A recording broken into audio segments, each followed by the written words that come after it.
ഓരോന്ന് പറഞ്ഞു കൊടുത്ത് അമ്മയെ ചൂടാക്കുന്നതാണ് ഇവളുടെ പണി. ഇതിങ്ങനെ വിട്ടുകൊടുത്താൽ ശരിയാവില്ല. ഈ വീടിന്റെ ക്രമസമാധാന നില മൊത്തം ഇവള് തകർത്ത് കളയും.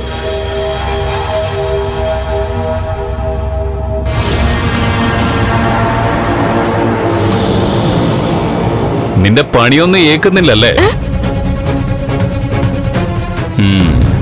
നീ കുറച്ച് വെള്ളം കൊണ്ടുവന്നേ, ദാഹിക്കുന്നു. വെള്ളം കുടിക്കണമെങ്കിൽ ഭാര്യയോട് പറഞ്ഞാ പോരെ, എന്നോട് പറയുന്നത് എന്തിനാ? എന്താടി? ഇപ്പൊ കൊണ്ടുവരാം. നിക്കടെ എവിടെ? ഞങ്ങൾ എവിടെ പോയെന്നാ നീ അമ്മയോട് പറഞ്ഞത്? എന്താ നിങ്ങൾ എങ്ങോട്ടാ പോയെന്ന് എനിക്കറിയില്ലല്ലോ. ഇല്ല. അയ്യോ ചെവി വേദനിക്കുന്നു.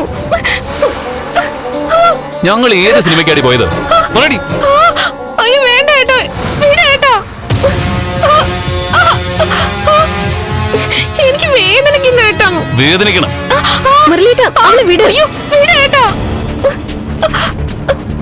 ഓരോരോ നുണകൾ പറഞ്ഞു കൊടുത്ത് അമ്മയെ വട്ടാക്കുന്ന നീ. അയ്യോ അല്ല, ഞാനൊന്നും ചെയ്തിട്ടില്ല. ഇല്ലേ? സത്യം പറയടി, അമ്മയോട് അങ്ങനെ പറഞ്ഞ നീയല്ലേ? എനിക്ക് വേദനിക്കുന്ന ഏട്ടാ. അയ്യോ ഏട്ടാ, എന്തിനാ ഇവളുടെ കാതിന്റെ അളവെടുക്കുന്നത്? ഏട്ടൻ കമ്മൽ വാങ്ങി കൊടുക്കാനാ? ഇവക്കേ കമ്മലല്ല, 5 പവന്റെ മാലയെ ഞാൻ വാങ്ങിച്ചു കൊടുക്കാൻ പോകുന്നു.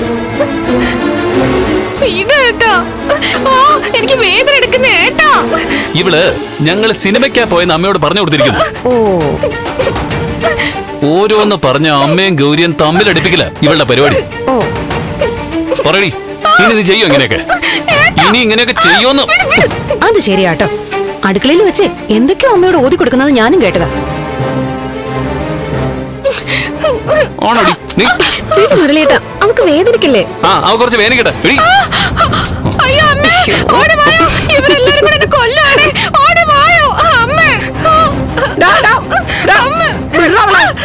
എന്താ നീ കാണിക്കണത്?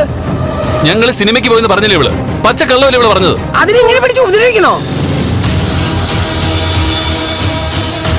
അല്ല, ഇവക്കത് കൊള്ളാമോ? എന്തിനാ കള്ളം പറഞ്ഞിങ്ങനെ തമ്മിലടിപ്പിക്കുന്നത്? എന്തായാലും കാര്യം പറഞ്ഞാ മതി, ശിക്ഷിക്കണ്ട. ഇതിനു മുമ്പ് നീ നിന്റെ പെങ്ങന്മാർ ആരെങ്കിലും ഒരു തരി മണ്ണ് നുള്ളിട്ടെങ്കിലും വേദനിപ്പിച്ചിട്ടുണ്ടോ?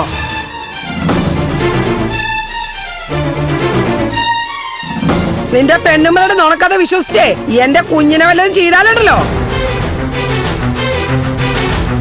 എന്റെ സ്വഭാവം മാറും, പറഞ്ഞേക്കാം.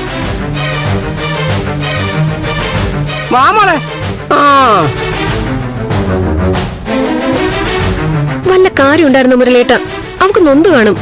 നോട്ടെ. എന്നാലും ഇവളെന്താ ഇങ്ങനെ ആയിപ്പോയെന്നാ ഞാൻ ആലോചിക്കുന്നത്. കാര്യം അറിയാലോ, ഗൗരിച്ചി അവളുടെ ശത്രുവാ. കാര്യങ്ങളെല്ലാം കലങ്ങി തെളിയുന്നവരെ നമുക്കിത് മാറ്റാൻ ഒരു വഴിയുമില്ല. പിന്നിപ്പോ എന്താ ചെയ്യാ? ഇങ്ങനെയുള്ള കൊച്ചു കൊച്ചു മുളകള് കണ്ടില്ലാന്ന് വെക്ക, അത്രേ ഉള്ളൂ. ഫലിക്കുന്നില്ലാന്ന് വരുമ്പോ അവള് താനെ നിർത്തിക്കോളും.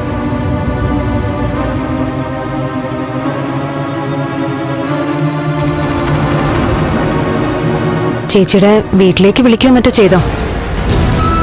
ഇല്ല. അവിടുത്തെ അവസ്ഥ എന്തായിരിക്കും? കല്യാണത്തിന് നിമിഷ നേരങ്ങൾക്ക് മുന്നേ അല്ലേ മുരളിയേട്ടൻ ചേച്ചിയെ വിളിച്ചോണ്ട് വന്നേ. അച്ഛനും അമ്മയും എങ്ങനെ സഹിക്കുമെന്തോ.